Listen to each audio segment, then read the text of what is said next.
Hi guys, welcome back to the channel. It's your girl Tobes and I'm super excited to be here again today.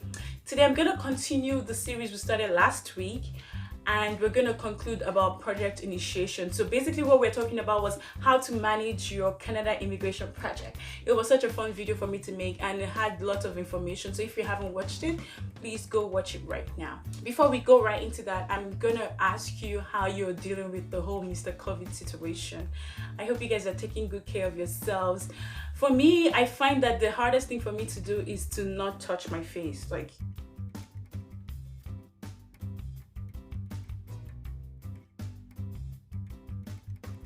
I'm always doing that, always touching my face, always like wiping stuff off. And I know it's very important right now not to do that because of the spread of the germs and the virus. And so yeah, it's not been easy, but I'm trying. So I would like to know what you guys are facing as well. I've been practicing social distancing, self-isolating, and all that stuff that we hear about. So I hope that it helps and I hope I don't get the virus. However, I know that if I do get it, I'm gonna heal. I won't die. I'll be fine by God's grace. Amen. Having said that, just for a fun fact, because you guys are gonna ask me anyways, so I'm just gonna ask you, bring it out there. Can anyone guess why I have a scarf on today's video? Like why I have a scarf on this outfit? Yeah, I'm gonna give you a hint. My mom watches the videos, so yeah. If you know the answer, let me know in the comment section. Another thing I wanted to mention is that so I'm pretty popular on a forum for immigration, Canada immigration to be specific, and I have the same name that I have on this channel on that forum. So I'm telling you this so that you know that I have lots of credible information. I've helped lots of people with getting their visas and just offering advice and just general guidelines and tips. So I'm not talking about all these things from a place of no knowledge. I do have a lot of knowledge, coupled with the fact that I immigrated like a year ago. And prior to that, like I did all my research, I was helping people, I was teaching IELTS and doing all of that stuff. So yes, you can really trust what I have to say. And I would really appreciate if you do not just keep these videos to yourself, but you share them with others. Alright guys, enough of all that fun stuff. We're gonna get right into the video now.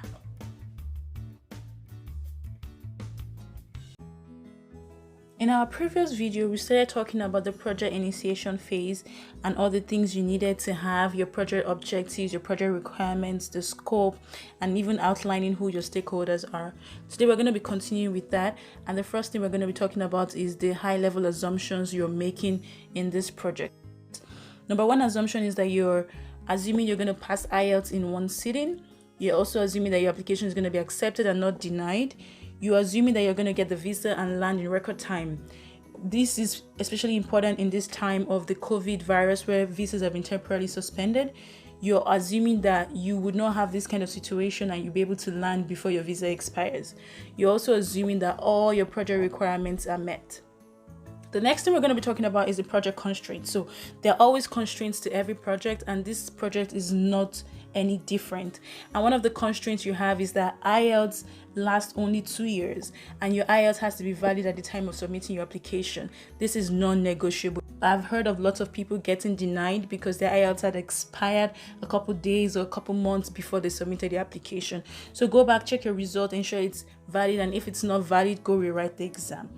The other project constraint for this Canada immigration project is that your education credential assessment must be completed and the results received prior to submitting your application. This is also very crucial.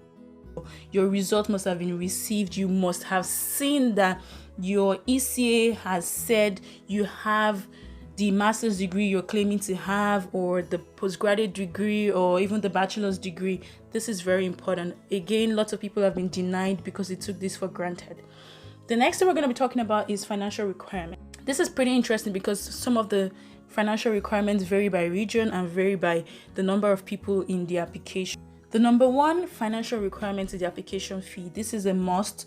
You have to pay this fee before you can even submit your application. It's $550 per applicant and spouse if you have a spouse in your application. However, if you have dependent children, you have to pay $150 per child.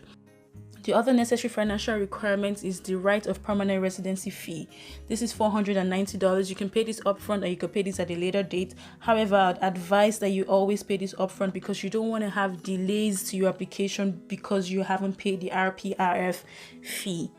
Another financial requirement which was introduced in August of 2018 is the biometrics fee, which is $85 or $170 for 2 or more people. The next financial requirement, which is pretty important, is the medical test fee. So this varies by region, by country.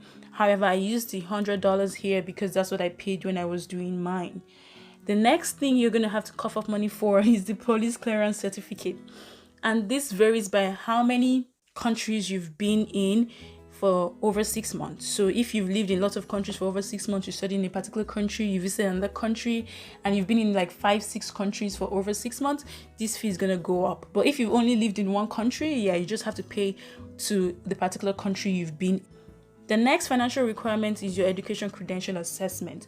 You're gonna have to get your education credentials assessed by an assessing body, which can be WES or ICES or IQAS, and this fee varies based on the assessing body that you use. Another thing that takes a lot of money and very expensive and can go up if you have to do multiple times is the IELTS. So right now, the cost of writing IELTS in Canada is $319. It's a lot of money, I know. That's why it's very important that you pass this exam in the first sitting or at most in 2 sittings, because imagine if you have to do this 3 times, we're talking about over $1,000. Next, we're going to be talking about the risks involved in managing this project. Every project, like everything in life, has risks, and the Canada Immigration Project is not exempted.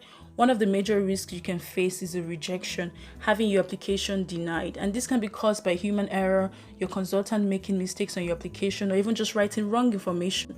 Another risk you can face is failing the medical test or having one of your dependents fail the medical test. One of the other common risks involved in this project is employers denying reference letters. I've heard about this so many times, and it's a major factor for rejections because apart from the fact that they even deny reference letters, some employers provide the wrong things that don't match up with what IRCC requires for you to have as an engineer or as a doctor or as a teacher. So it's very important that you ask your employers to please provide you with the right letters, because you do not want to be denied based on a letter. Lastly, no successful project exists without having an exit strategy. You need to prepare an exit strategy in case you discover that this project isn't worth the cost of the time. So for you, that exit strategy might be planning to immigrate somewhere else, to another country, maybe Australia or the US, because Canada just doesn't work for you. But that's something you need to consider, because you do not want to invest all this time and money and energy and eventually not have the project be successful. Hi guys, so that's the end of the video for today. I hope you enjoyed it. I hope you learned something. This is the end of the project initiation phase of your project management. The next phase we're going to be going into is the project planning phase, and this is where we're going to go in depth, like in depth. We're going to be talking about everything about IELTS, about ECA, about medical tests, all the details, how to pass your IELTS, tips and tricks, things that have worked for me, things that have worked for others, things I wish I did, all the mistakes I made.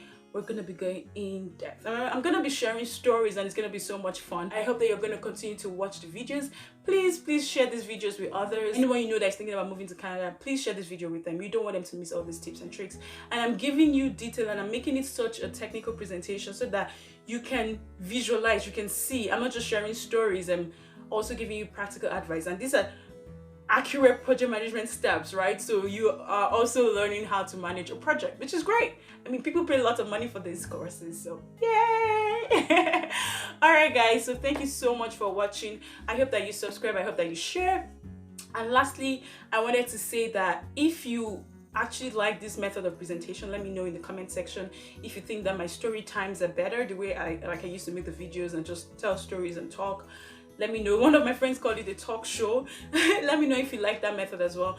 I'm just trying to diversify and try new things to see what appeals to you guys better. So thank you. Please encourage me, please support me in this journey. Please remember to wash your hands and stay safe. Goodbye.